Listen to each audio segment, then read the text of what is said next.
We want to thank you for joining us for another Make It Your Business Daily. We're your hosts, Shayla Hebron and Terrell Patterson. Yes, with my inexplicably non-matching hat. I can't right now. Anywho. Indoor hat wear. Yeah, that's a whole nother. It's coming to you, baby. The future of 2020.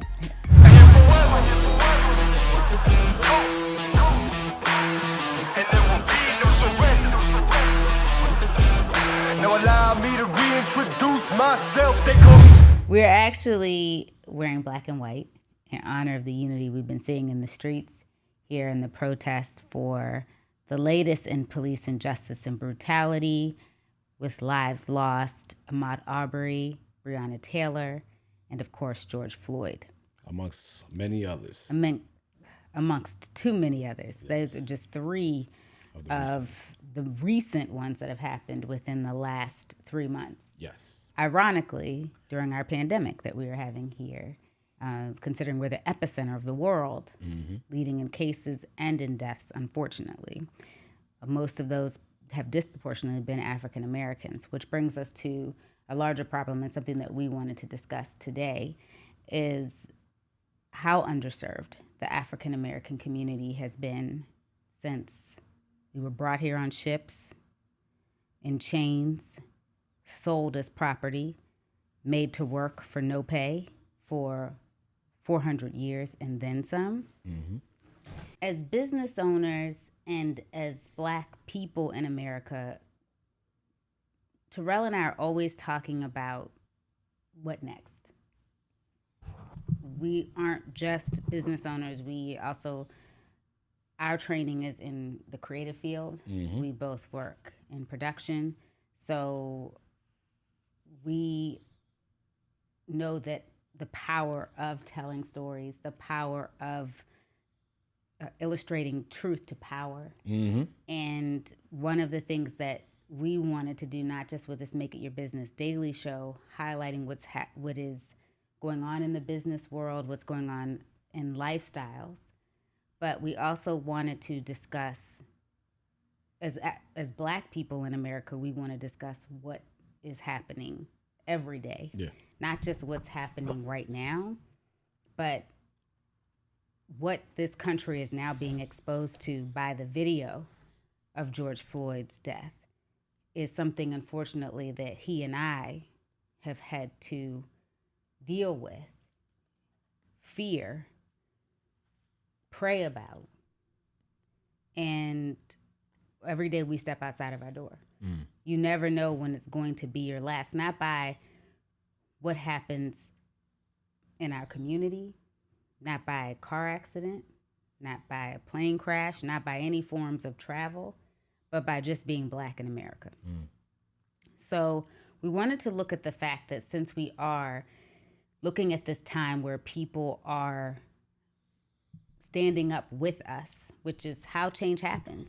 Yeah. And we're so proud that we're now seeing charges increased for Derek Chauvin, and that the 3 other officers have been taken into custody and will be charged in the murder of George Floyd.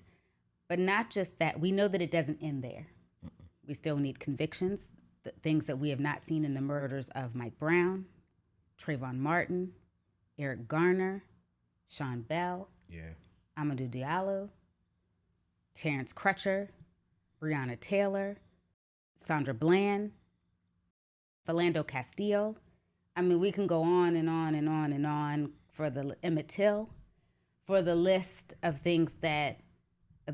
people that have been unjustly harmed due to systematic racism. But one of the things we wanted to look at in today's MIYB Daily is now corporations are taking notice of what's happening. And we wanted to highlight those that are putting money where their mouth is. And that was something that we found important, because it is one thing to support the community, but it's another thing to financially support the community, because that is why they're underserved. They don't have the resources. They don't have the federal funding for good schools, extracurricular activities, things that are going to, programs that are going to give youth options, knowing what their futures could look like, and basically expanding their minds to see beyond what their reality is. And we wanted to just take a moment to highlight some of those companies that are putting their money where their mouth is, particularly while we're still in this pandemic, where we saw, yet again, minority businesses being underserved and not supported in the forgiveness loans that were distributed through the SBA and Paycheck Protection Program. It's what happened during the pandemic definitely highlighted the systemic issues that we've been subjected to through generations, and when you see, it's really disenchanting to be a part of the system, to be an African American, be a business owner, be or an employee or anything, because I've witnessed it from both ends as an employee and being paid less than some of my white peers and being their supervisor. And also I have experienced it as a business owner, and the difficulties of seeing other business owners who look like me and from our communities, find difficulty finding funding even outside of the pandemic. Now, during the pandemic, for bailouts and other things of that nature, loans and stuff, it seems to be increasingly more difficult. But however, it was very easy and simple for a company but the Lakers, a team like the Lakers or Shake Shack, who gave the damn money back. You know what I mean? And it's like, $10 million, what that could do to small businesses, specifically Black ones that are already underserved. You know what I mean? So that's just what's the ongoing problem. So it is nice to see acknowledgement. It is heartwarming to see acknowledgement. And, Shayla's going to share some of the acknowledgements we've been getting. Absolutely. And I second the motion of what Raul said. Being in production, I know what it's also like, too, to try to negotiate those rates as Black people on series that are predominantly Black. Yeah. We still have to fight for rates, even with tenure in our respective field. And so we have a long way to go.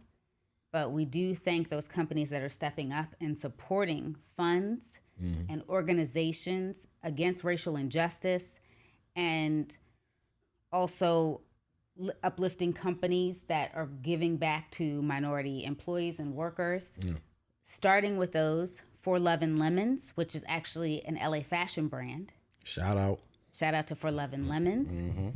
They actually are donating all web sales that they have made to @Black Lives Matter, the @Bail Project, @ACLU_nationwide, and NAACP Legal Defense Fund.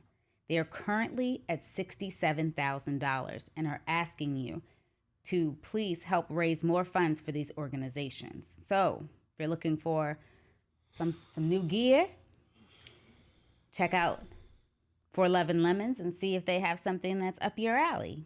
Amazon. Oh, Lord. You should be giving money anyway because y'all don't pay taxes. But I'm not going to go there.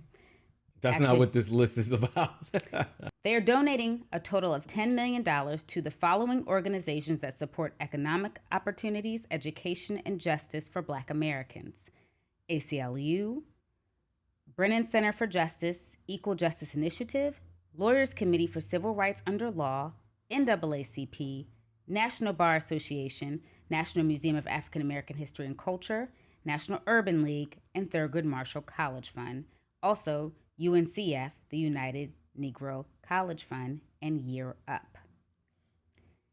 Also, Etsy. Very happy to see this because as a creative, actually being a jewelry designer, I do spend a lot of time on Etsy. Yep. I've bought a lot of resources from vendors on Etsy that have natural materials such as gold-filled and sterling silver pieces, and also semi-precious gemstones. So shout out to Etsy, a publicly traded company now. They're giving $500,000 to Equal Justice Initiative and $500,000 to Bareilles Philanthropies Black-led Movement Fund. They encourage their community to join them in supporting organizations that are leading the fight for change. So Etsy not only is giving, but they called the rest of y'all out to give some money. Well, a good thing about, what's good to hear about Etsy and even Amazon to a certain extent is because they support independent sellers. So it's good though also that they're giving back because, that can help a lot of Black independent sellers, want to gravitate to their platforms and it highlights their platform. So you can not only get funding for your small business, like for example, yours, you can get funding from your small business, maybe from through some of their initiatives, but you also can put it back into reselling into their company. So it's nice to see that companies that already empower independent companies give also on top of that. Absolutely.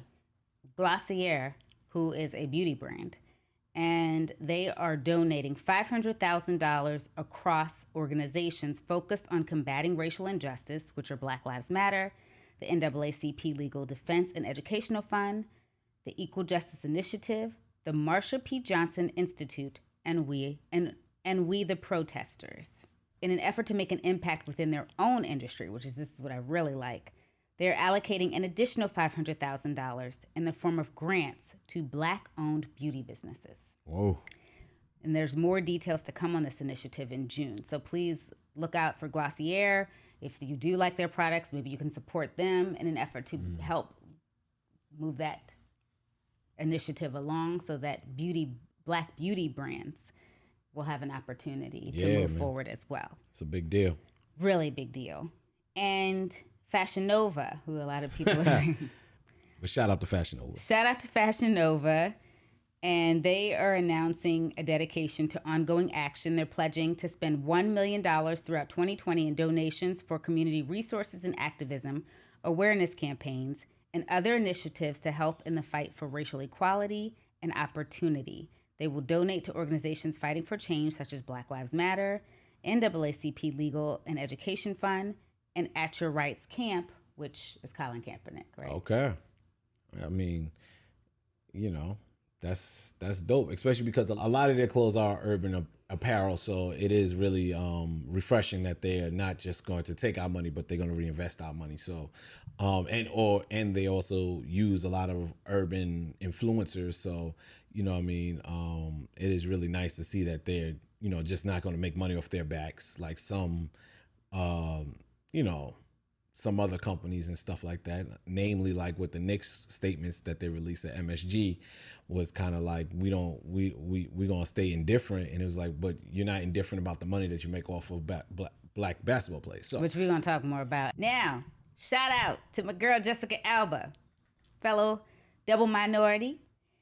The Honest Beauty brand is also making donations in the amount of $100,000 to fighting racial injustice, which include NAACP Legal Defense and Educational Fund and the Equal Justice Initiative. That's dope. If you haven't tried any Honest Beauty products, they are available at all major convenience stores, and I love Honest Beauty. They're dye-free, cruelty-free, and it also is a fellow double minority woman. Yep.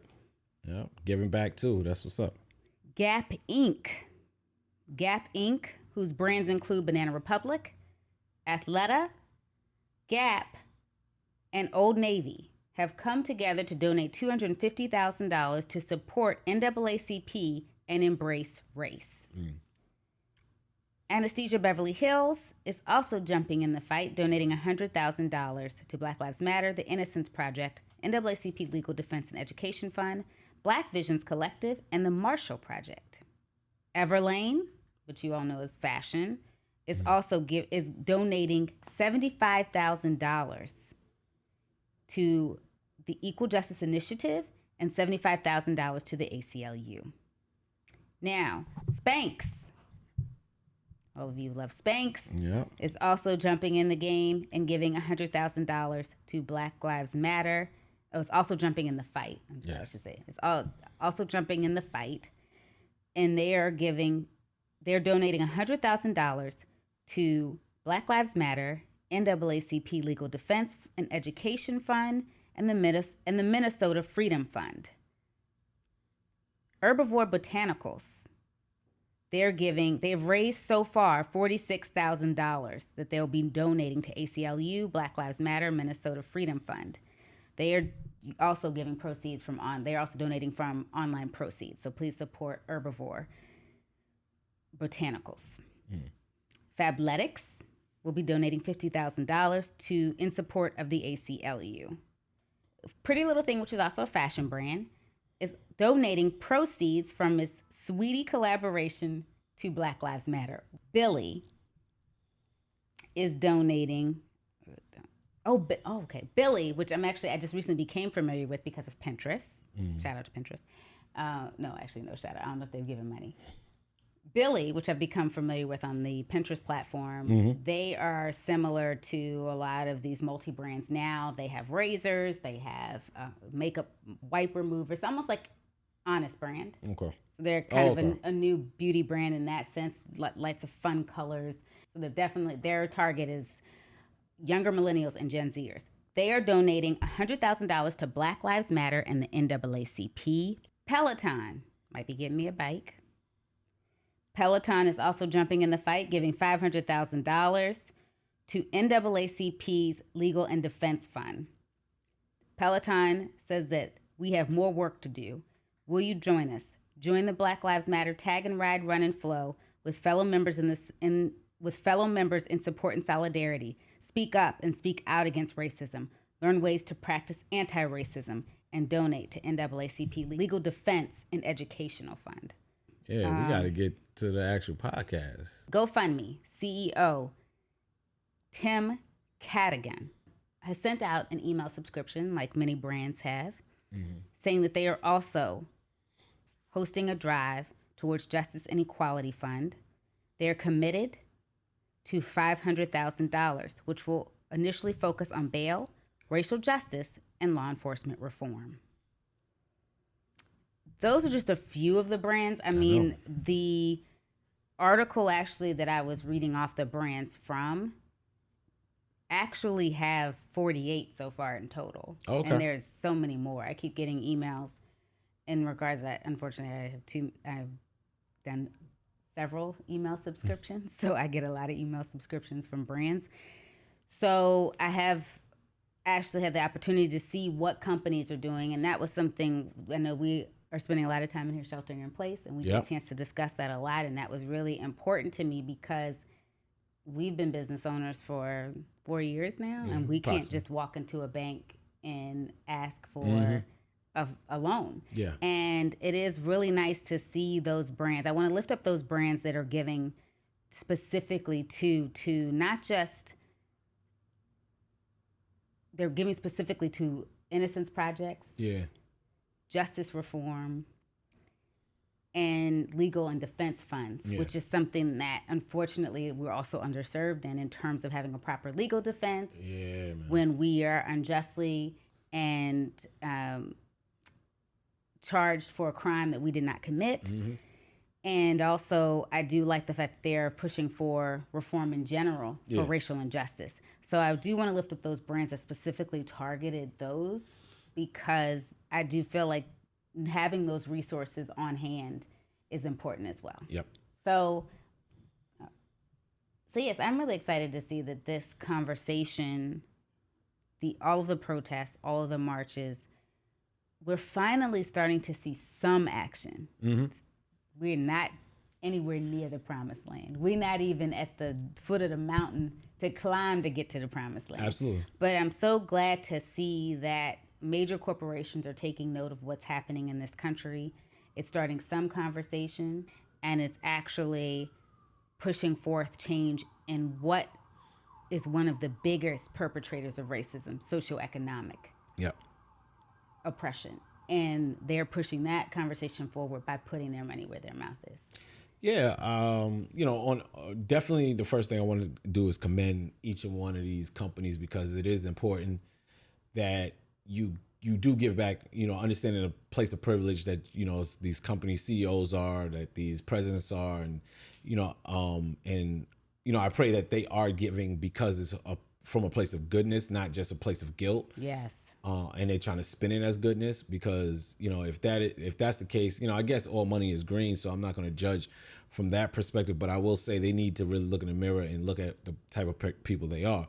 But I do want to warn a little bit, even though, like I said, riding high, we there's certain steps that are being taken, but also, is this a one-time thing? Is Yes. this a, hey, this is trendy, almost like, when Black History Month comes around and everyone, is Black Pride for 1 month, all these big companies, and then next, all that black, then comes, the next is, a Gay Pride Month.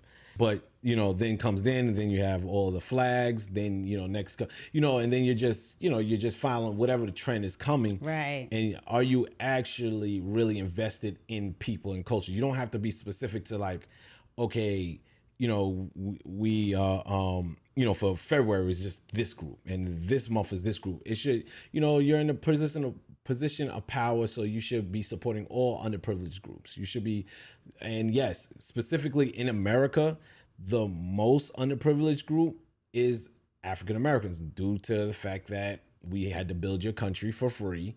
And to see, it was a double-edged sword, and I don't want to harp too much on this. It was a double-edged sword that not only were we being held back because we were forced into slavery, we were pushing you forward because we were working for free.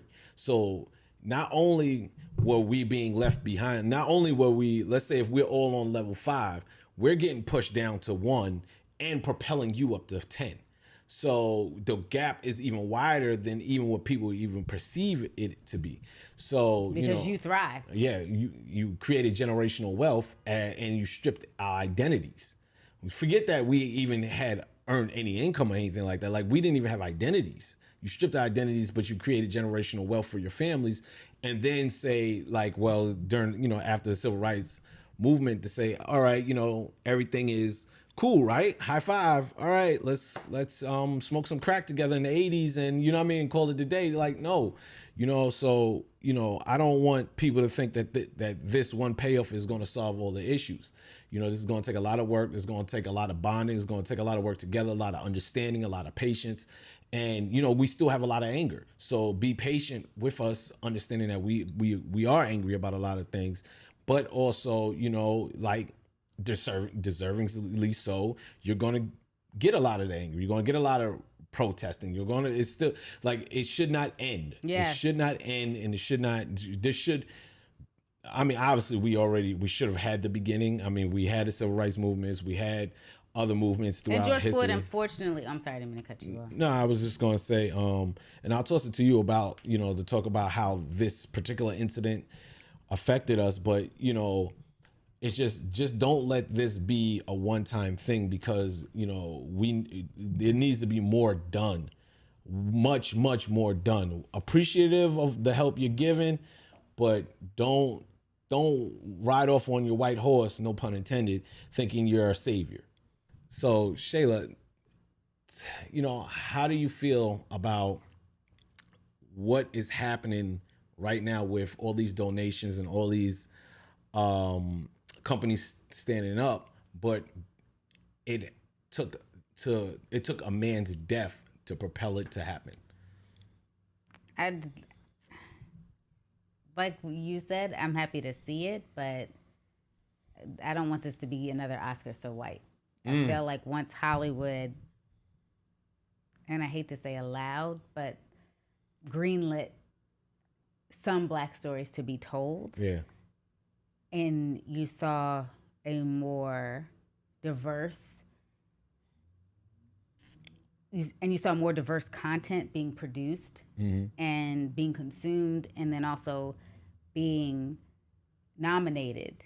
I think it was kind of like, okay, so they've gotten that out of their system, because I didn't even watch Oscars this past year. I was like, are you freaking kidding me? Yeah. And yes, it was great to see Parasite, to see the first Asian directed film to win Best Picture, but at the same time, because there's so many racial groups that, don't receive recognition in Hollywood. Yeah.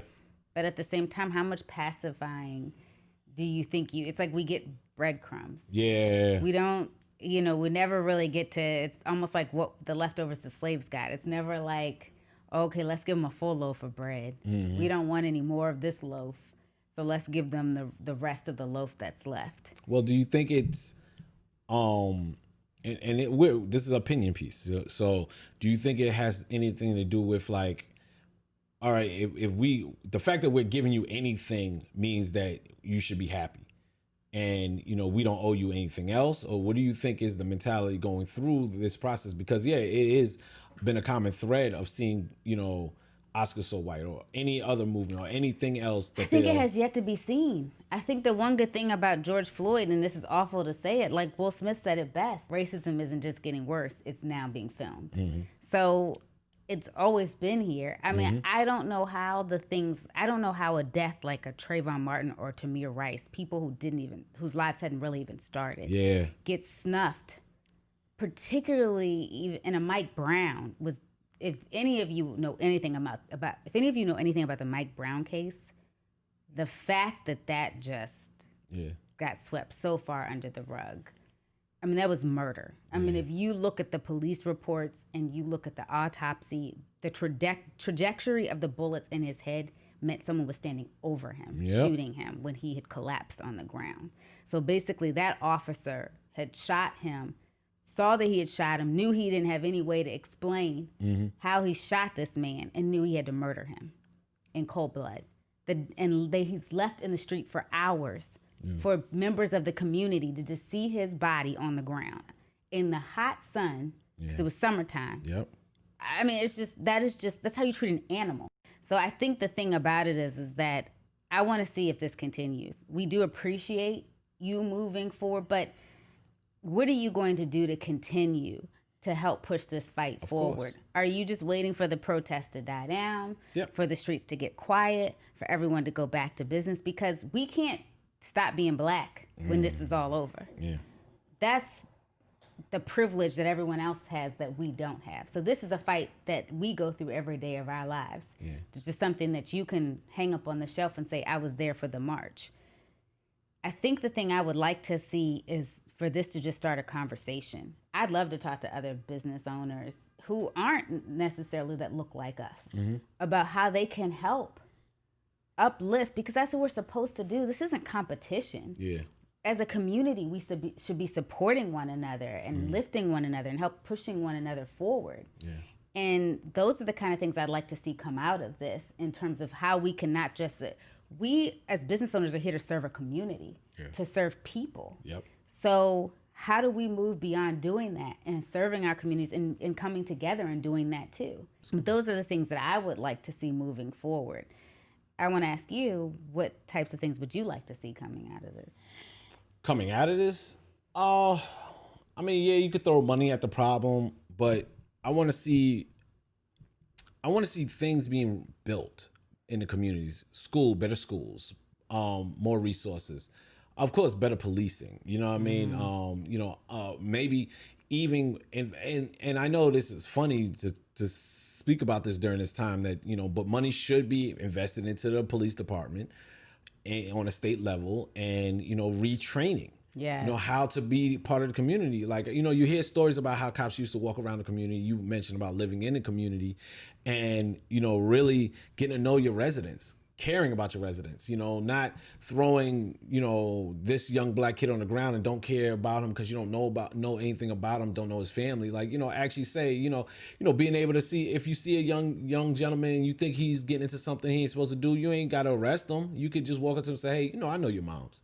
You know what I mean? Come on, you know better than this. You know what I mean? Like, develop that relationship. Like, so that's definitely something I want to see coming out of this. Better resources, because it's like you could throw money at a problem all you want, but if you're not building better schools, if you're not building, giving job opportunities, you can donate money to black businesses. No, but what's the point if your company only hires still less than 10% of employees, or if the pay gap is still crazy wide between employees, or there's very little executives, more executives in some of these companies. So I think there's a lot of things that need to be changed that people don't even realize, And racial sensitivity training. I feel like every company needs to have that position in place. If you have money for an HR department, you have money for racial sensitivity training. That Starbucks incident in Philadelphia was not that long ago, where they were not even in it for 2 minutes, and that manager called the cops on them. So I feel like every company should have some type of racial sensitivity, including the police departments, should have racial sensitivity training when they come in. You know, listening to that, what blows my mind is the fact that we need that. I mean, but people don't realize that's the world we live in. And the more you ignore it, the bigger the problem is going to be. And, you know, and then you get what you're getting in the government right now. You get people who can slither through and get in positions of power because you're just ignoring that these things are happening, that people do need sensitivity training or insensitive? Racial sensitivity. Racial sensitivity training. You know what I mean? Like, that cops need it, that, you know, that you have to acknowledge that, listen, you get better education. I went to one of the worst schools in the city. You know what I mean? Like, I did. Like, I know what a bad school looks like in the black community. Like, you know, I tried to get into the better schools and I just couldn't. They wouldn't let me in none of the better schools. My school wasn't even zoned for me. So they shipped me to one of the worst schools in the city. You know what I mean? And you got to look at these things and start really building within it. Why isn't there a good high school in my community? And I grew up in a community where homes were $400,000. Like, I grew up in a black suburb that doesn't even have a good high school in it because it's a black community. Like, that has to change. And where my parents moved out of a black community to what was considered a multiracial, but it was more Jewish and Gentile community, to be able to, so that my brother and I could receive a good education that was competitive, and so that we could actually receive competitive higher education. Yeah. So it's unfortunate because so many of our families have to make these sacrifices that shouldn't really be made. Those resources should be available. Yeah. And it's the same thing with how slave owners didn't want us to be able to read. They know that with education, with resources, knowledge is power. Yes, I think that we need better resources in the black community. Like I said, there's no reason for me to go to the worst high school. There's no reason for other kids in my community to go to the worst high school. Only not because of money. It wasn't even because of money, because like that was the neighborhood I grew up in. You know, a lot of families with 2-income families, but because it was a black community, we still didn't have a good educational system. Just because it was black, not because of finances, just because it was black. So we need more than just money, and I'm glad that you're throwing money at us. But, you know, figure out how, you know, these companies could maybe figure out how they can build better schools in these communities. You know what I mean? Like, okay, like, yeah, we can give $200,000, $300,000, but let's say we were to put $200,000, $300,000 to specific communities that need better educational systems in there, or, you know, police sensitivity, or, you know what I mean? Like, you know, be creative. Don't just throw money at a problem and and the thing is that the problem is going to go away because you threw money at it. And I do like the fact, that's why I spoke specifically to the fact of those that gave to racial injustice funds, and also innocence projects, and those who embrace race, who are trying to stomp out racism. The reason that it kind of rubbed me the wrong way, that bail and what is it? You know, it was other type. It was GoFundMe, right? Well, not just them. It was a whole bunch of people were giving to bail initiatives, and it's like, can we not get into handcuffs first? Yeah. Can we actually put towards initiatives that help to keep us out of handcuffs? Like, that's what we don't even. Once we're in the system is slavery. Yeah. If y'all don't know that already, too. You know, that's one of the reasons that Black people and police have never gotten along, is because they were systematically, the law enforcement was systematically formed after slavery to keep us in line. Yep. They knew they could no longer keep us in chains because of the 13th Amendment. But if you've ever fully read the 13th Amendment, you see how the legal system was put in place, how basically prison is the modern day slavery. We are disproportionately overcrowding prisons as well, particularly our Black men. So let's not even get to the bail process. Let's get to the process where we don't even, like Terrell says, education is a place where you start. Yeah. That is what they don't want for us, and that is what they do not want to see us being educated, because they know how crafty, creative, how intelligent we are as a people, because look at what we've survived. We had to be. In order for you to excel under oppressive situations, you have to work twice, 3 times, 4 times as hard.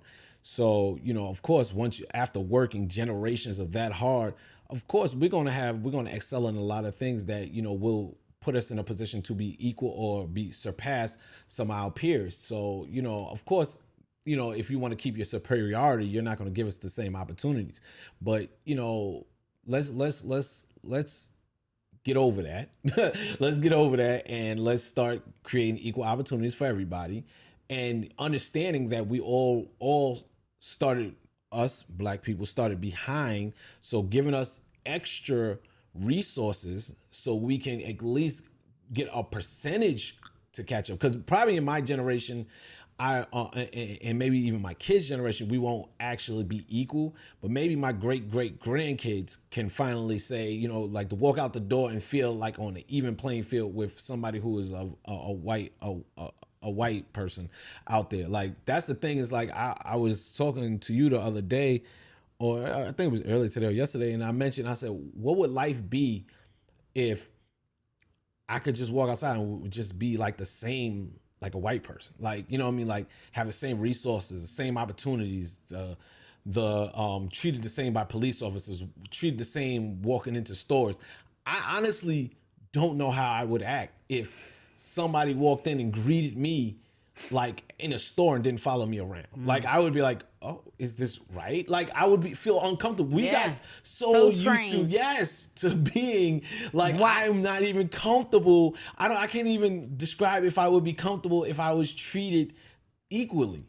Like, that should tell you how trained we are and how oppressed we've been. When I'm a college graduate, I make good money, I run a business with Shayla Hebron, and I can't even imagine being treated equally as a white person. So, yeah, I mean, the last thing I just want to say, and this is a hard transition, but, when it comes to these businesses, or when it comes to any white person in this world that is questioning, what's the next thing to do, how they're supposed to do it, do the right thing. Do the right thing. When you're faced with an opportunity to do the right thing for somebody who's underprivileged, or who's disadvantaged, or a person of color that, is looking for an opportunity, just do the right thing. It's that easy. That's it. It's not rocket science. That's it for me. Or it's as simple as do unto others as you would have done unto you. How would you want to be treated? Yeah. That's basically what it comes down to. If you wouldn't want to be treated that way, if you know that you would feel uncomfortable being treated that way, speak up about it. Yep. It's like we see, or we've heard since 9/11, if you see something, say something. Mm-hmm. So the more we can do to support one another, the better off we will be. Yeah. So one of the things I wanted to lift up before we concluded today is, on top of, like Terrell said, putting the resources into the Black community, such as schools and programs and extra resources for underserved communities here in the country, I'd also encourage you to support Black-owned businesses, which, like I said, received, I think, nationally, less than 3% of the SBA and the Paycheck Protection Program loans that were provided within the bill that was passed through Congress. And that also means, real quick, that doesn't mean only Black people. Like, white people, y'all can support Black business too. I'm talking to the whole audience. I'm not just singling out Black. I'm saying, I know we lifted up the brands that are giving money, but a lot of those brands, as you noticed, can donate anywhere between $70,000, $75,000 to $10 million because they have those resources. They donate more than some of these Black businesses ever gross. Exactly. That tells you. So, please, if there's, as much as we respect a Glossier or a Peloton, for every one of those, there is a Black-owned makeup business. There is a Harlem Cycle here in Harlem. Shout out to Harlem Cycle. Shout out to Harlem Cycle, a boutique cycling company that now has 2 locations. Second one opening this July. So there are companies that are available for you to support and to still get the same amazing, to get the same quality. Sometimes if not better, because it is more, one thing as Black people, we have to learn about everybody. So our beauty products can service everyone. Unlike beauty products that are owned by people who don't look like us, and they don't have colors that complement our skin or skins of our brothers and sisters who are Asian, Latino, Latina. So we actually do have those resources within our beauty brands. So if you don't know where you can go to find those Black companies in your area or in your community, they have an app for that. Got an app for that. And some of the apps that you can look on to see what Black businesses that you can help to support, to help put those resources back into the Black community. Black Nation is one, which was launched in 2018 by entrepreneur Ramesh Badhu. And the app allows Black-owned businesses to have a place to list their companies for free and to create visibility. So that way you will know how to basically be able to access those companies. And a couple more is actually Eat Okra, which was founded in 2016. It's a Black-owned restaurant directory. So many restaurants were hit hard during this pandemic because they had to close their doors, and only if those that had the resources could provide takeout and delivery. Some of them didn't even have those resources. So some of those businesses may, no matter who the owner was, may not be able to open their doors back up now that the country's reopening. So please look into those Black-owned restaurants as well. We Buy Black, which a lot of people are very familiar with. It's the largest online marketplace for Black-owned businesses. And Official Black Wall Street, which is the largest Black-owned business direct discovery app. It has over 5,000 Black-owned businesses in 10 different countries currently listed. So those are just a few apps that you can actually look up in order to see where those Black businesses are. I definitely suggest, too, if you're traveling, look into Official Black Wall Street. If you want to be able to, there's so many countries standing with us during this fight. So if you want to go to Paris and find out what Black-owned business you can support there, you can do that. If you go to London, you can do that. So please utilize these resources, because no matter what color you look like, we can use your support. Absolutely. Thank you for that. And what racial background. Yeah, thank you for that. And I urge, anybody who's listening to this podcast right now, write those names down. If you can't remember, you can contact me or Shayla. You can hit us at Rel Tell Stories. Yes, we can hit us our handles, which is at Rel Tell Stories and at Shay Knows Story. So you can hit us on Twitter. That's probably the quickest way to get in contact with us. But you can DM us on IG, whatever it is, and we'll get you that information, because you need this information not just for yourself, but also to share with other people, because it's very important that these are actually apps created by Black people too. Yes. That's the great thing about it, is apps created by Black people to help support Black businesses.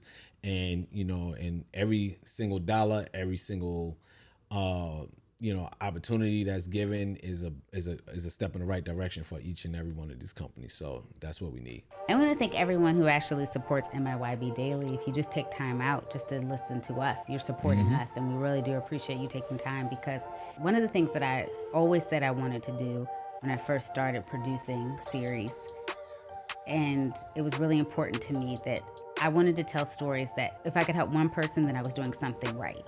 And so I want to continue to be able to do that as a storyteller. If I can just uplift, inspire, and share love with one person, then I'm doing my job. There you go. We're both doing our job.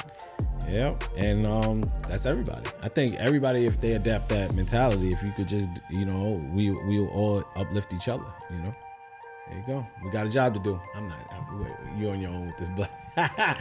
All right, one time for the people. There you go. To all the protesters out there and marchers, we with you. We with you. Power to the people. All right.